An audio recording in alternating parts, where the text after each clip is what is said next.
Hey everyone, welcome to our channel, and today I'll be reading a multi-character illustrator by Kirishima's wife, 2819 on Tumblr.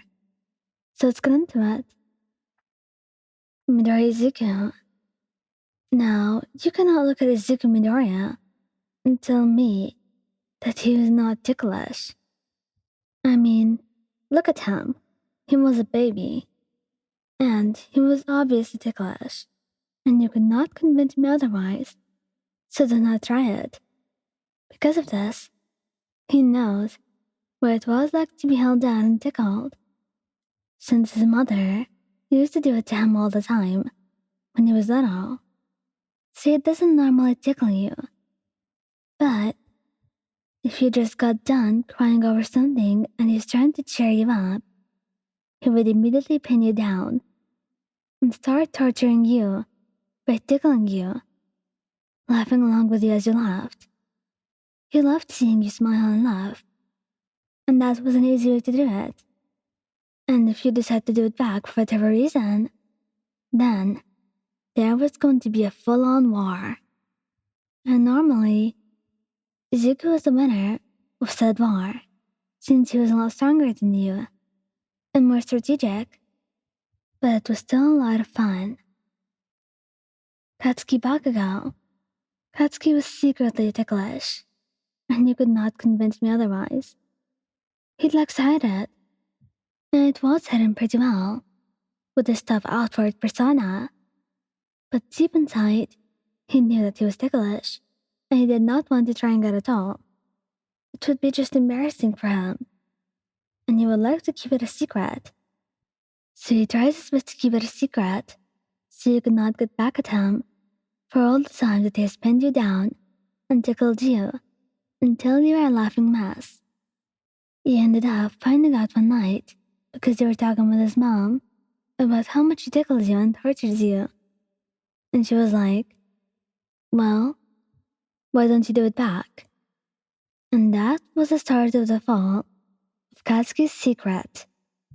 As you cluelessly responded by explaining to her that Katsuki told you that he was not ticklish.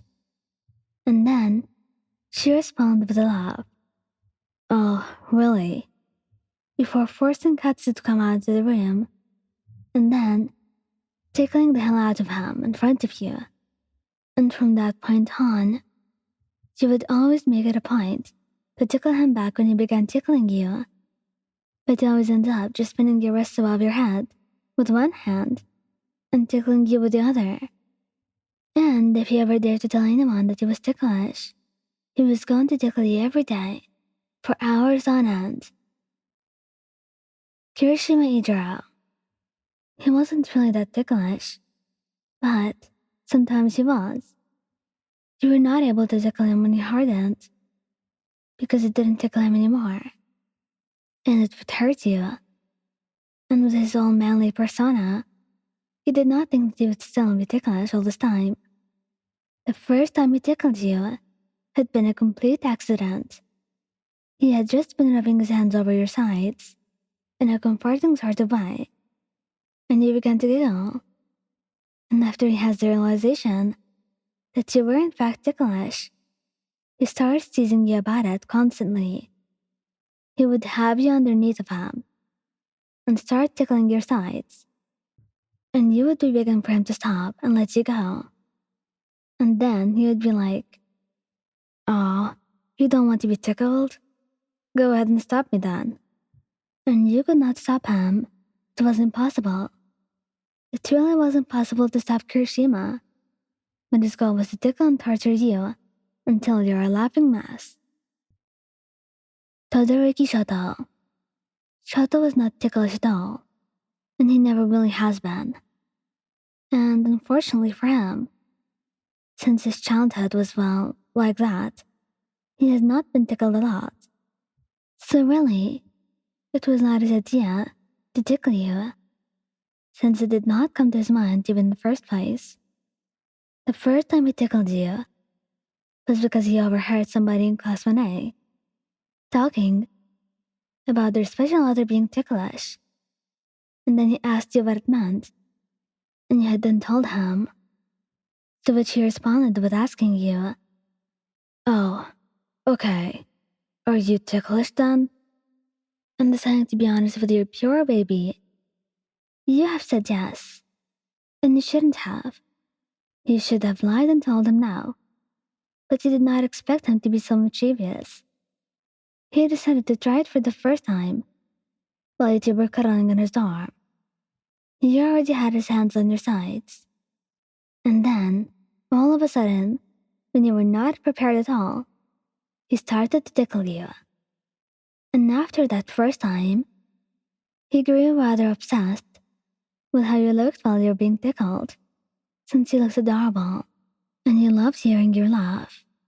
And now, it was rather rare for you two to get through a cuddle session without Shouto tickling you at least a little bit. Kaminari Denki.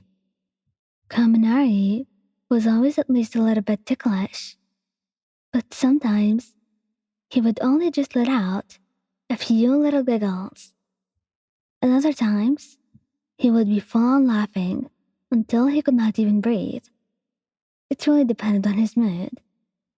And one evening, after he finds out that you're ticklish, he tries to tickle you. And afterwards, he falls in love with how adorable you were and how your laugh sounded to him. And then, he would tickle you anywhere and everywhere, whenever he wanted to hear it. He did not care if you were in the middle of hanging out with friends, or if you were sitting in the classroom, waiting for class to start. If Kaminari wanted to tickle you, then he will. And no force in the world was going to stop him. He just loved how great you look when he was tickling you. If he does it in front of other people, then most of the time, somebody will video it. Most likely one of the girls in the classroom, and show it to you later. And then he always responds with, "Send it to me," while you're trying your absolute best not to die out of embarrassment because of how ticklish you were. Thank you guys for listening. Don't forget to like, subscribe, and comment. I hope you enjoyed listening to this as much as I did making it. Anyway, goodbye.